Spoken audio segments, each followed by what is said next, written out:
Hey, Justin here. I run an entertainment agency called Partybands. We book lots of bands and DJs for weddings. I'm going to make a quick video about all the questions that we frequently get asked. So if you're booking music for your wedding, this video should help. Please do note though that the questions are related to the musicians that work with us. So please do check directly with your own act if they are not under the Partybands umbrella. So let's get stuck into it. How long does a musician play for? So normally bands would play for, they would do a 2-hour set, 2.5 hours. They would normally arrive in around 8 o'clock, which would be the time you'd be finishing up your dinner. They would be there before the end of your dinner anyway, before the hotel would do the switchover and get the floor ready and stage ready for their setup. So it's normally in around an hour, we would say, because sometimes there would be tables on the dance floor, used for eating, and the hotel would have to clear them away to get the dance floor ready. The band can be setting up during this time as well. So we'd normally say a good time to get starts in around 9:30ish, 10 o'clock sometimes. You'd find this is good time because people are ready to get onto the dance floor. They've had a little break after their food, so they're ready for dancing. They would play, usually the setup would be for 1 hour. They would play and then take a small break for, tea and cake. It'd be about 20 minutes or so, and then get on and do another hour set, which would lead up to about 12:30, and then the DJ would take over, and the DJ would play until the end of the night. And this thing, the DJ would play for 2 hours normally as well. We find most venue finishing times is 2 o'clock, half 2. So yeah, in around 2 hours playtime. Sometimes the band would play straight through. So they would start, for example, at 9:30, and they would play to 11:30, and then the DJ would take over. But if you're having tea and cake at this time, the DJ would take over and have the music as background music for the 20 minutes while you have your tea and cake, and then he would gradually build up to get people onto the dance floor again once he's seen that people have stopped eating and are ready to dance. So that would be the normal setup there for timings.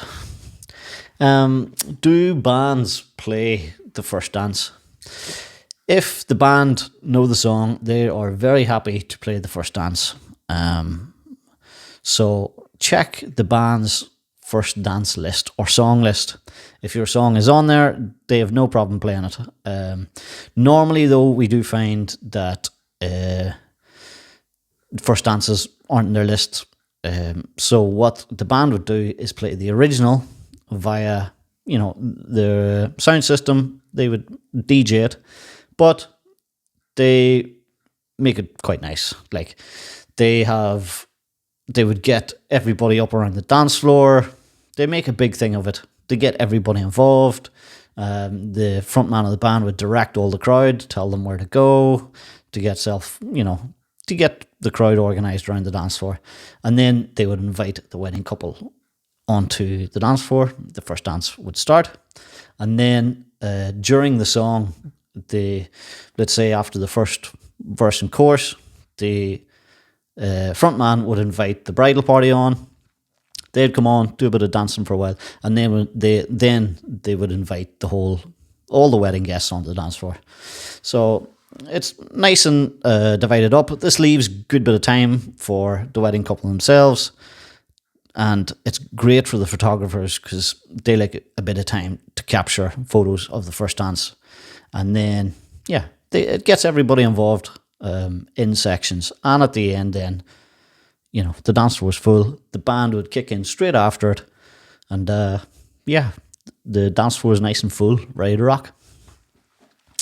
So just with the first dance, don't be put off if the band don't know your first dance song. We actually normally find this is the way. It's like bands can only take so many requests. And they would have a list of first dance ones. The most popular first dances, a band would have a few of them in their repertoire. So, but don't be put off if it's not on their list. There's a thing, they would play it via the DJ, and they're very involved and get the whole crowd involved, and yeah, make it very nice. So can they play requests? Bands have no problem playing requests. If it's on their set list, they'll be very happy to play it. They can't take requests like a DJ could. So a band, a very busy band as well, you know, the ones that are playing 60 odd weddings a year, if they're playing 2 or 3 weddings a week during the busy periods, they won't have time to be learning 2 or 3 sets of requests every week. So, yeah, normally like band set lists are organized and learnt, and, you know, they're there to fill the dance floor and to get everybody involved and to have a good mix of all genres of music. So, all bands go into a wedding with a set list in mind, and on the night they will play to the dance floor. So if they see that there is an older generation, let's say, there that want to do a lot of waltzing, the band would have a couple of waltzes and be able to play them to keep the dance floor moving, you know, and they would play some jives. But they like to get everybody involved and play something for everyone. And, you know, if on the night they can take some requests, they'll be happy to play them. But yeah, we would normally say anything that the band can't do, the DJ can look after for you. So if you have, you know, a couple of requests in mind that you would like to hear on the night, songs that are special to you, and if the band can't do them, the DJ can look after them for you. Yeah, so that's where you're at with requests. How many requests can we make, or should you make to the band and DJ? We would normally say in around 10. So have a look at the band's set list. If there are songs on their set list that you definitely want to hear, you know, put them in your requests. You know, we would like to hear these 2 or 3. The band will always be very happy to hear or play them, and it will give the band an idea of what sort of music you guys are into. So they can, you know, go in with a good idea of like, oh, if you're a crowd that likes more indie rocky type stuff, or, you know, the anthem sing-alongs, list them in your song requests. They will know going in, cool, you know, have a good chunk of the set list that looks after all this. So yeah, we'd normally say in around 10. Any more than that can be too overwhelming and too much. Like normally a band for 2 hours of playtime, that's in around 30, 35, 40 songs depending on the tracks. So yeah, to go and list 30 or 40 songs would just be too much. So we would normally say 10 very max. Even if you just listed 2 or 3, you know, the band will get an idea what you want to hear. And again, they play to the crowd on the night, the people that are there and on the dance floor.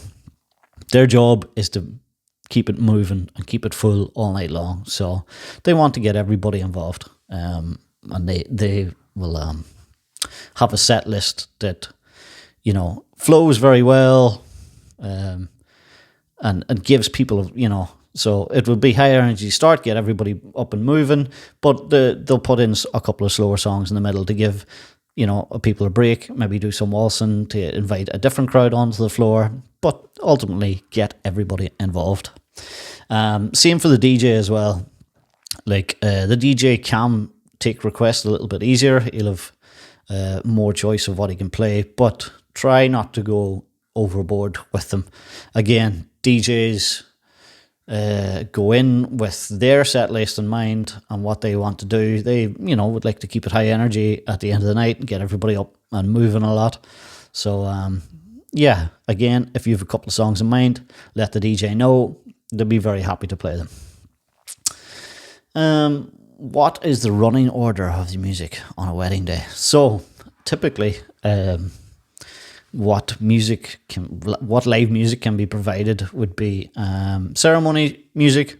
So that normally happens around 1 o'clock-ish, 2 o'clock, in around this time.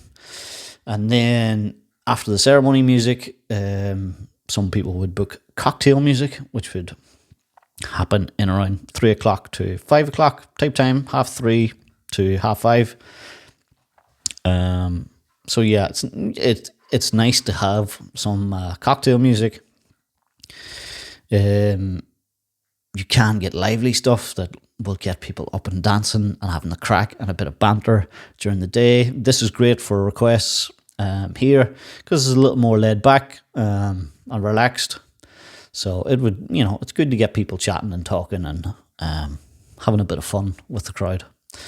And then normally, as we say, the band music would start in around 9:30, 10-ish, depending on how the hotel's done their turnover and how quick it can get started. Again, some people want to, the hotel have told them, oh, you'll be finished dinner for 7:30, 8 o'clock. And some people are like, well, we want to start the dancing at 8 o'clock straight after. We'd actually advise against this because nobody really wants to get up and dance straight after the dessert. So we'd always try and hold it off. Again, when a band turns up to set up, they would have background music while they're doing the setup. So there's not, dead air or dead noise going on. There's still a bit of an atmosphere. So they'd have background music on. And then, at 9:30, when people are a bit more relaxed and ready to do a bit of dancing, that's the good time to get that kicking off. You'd be making good use of your band then, because you definitely don't want to have a band playing when nobody really wants to get up and dance.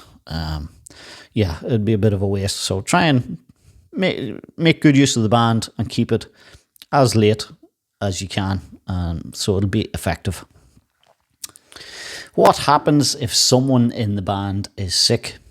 So if someone in the group gets sick during the day and can't come to perform at the wedding, bands would have what they call DEP, or stand-in players.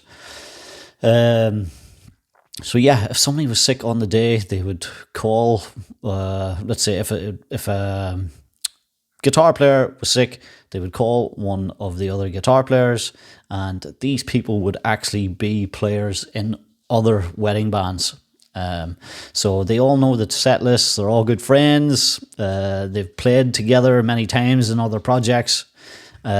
So there would be no drop in quality or any audible difference. You wouldn't actually know that somebody has been changed unless it was the singer. So if a singer was sick, again, they have other frontmen from the other bands. If it was on the day, what would happen we would let your emergency contact know.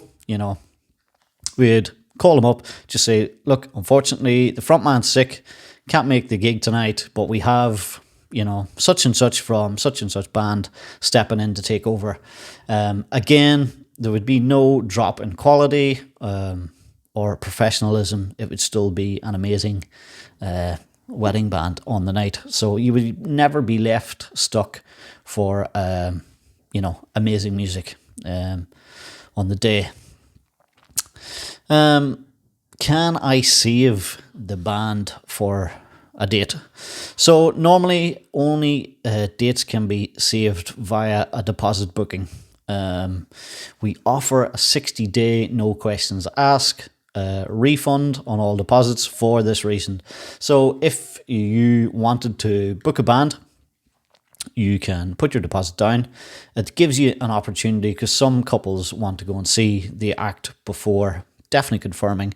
So they would go and see them. And sometimes, if they're not their cup of tea, they can ring us up and be like, or email and just say, we're not actually, too fussed in the band or maybe thinking about something else, it'd be a no questions asked deposit refund, or we can move it to one of our other bands if it was one of them they're interested in. Yeah, unfortunately, we can't save a date without a deposit booking, because for the very busy bands, and if your date is a main big summer date, or one of the dates during December, or just a popular day, some bands would get 5 to 7 inquiries for that same date, and sometimes it would happen within the same week or two of inquiries. So it would be awfully unfair for somebody to, say, I want that band, and not put a deposit down, and then a few days later, a wedding couple that really, really, really wants the band can't book them. And we work on a first come, first served basis. So yeah, we feel it is fair that way, that we can offer, if you're serious about booking the band, you can book them and you can get a full refund up to 60 days if you do want to change your mind. What does the deposit cover? So the deposit covers obviously saving your date for the 60 days. After the 60 days, the deposit is non-refundable. This deposit is actually the booking fee and, let's say, commission fee for the booking and the work that we do here at Party Bands. So it would be all the for us to talk to the acts, make sure they're available, to book them, all the back and forward via email and calls, and the help that we give you to book all the music that you're after. That covers our work here at Party Bands. So yes, after the 60 days, it is non-refundable. And yeah, that pretty much covers all the information on, well, pen deposits, booking, what happens on the night, and what sort of song requests you can make. Please check out some of our other videos if you find this helpful. There will be other info on there for wedding couples and event bookers that are booking music for their event.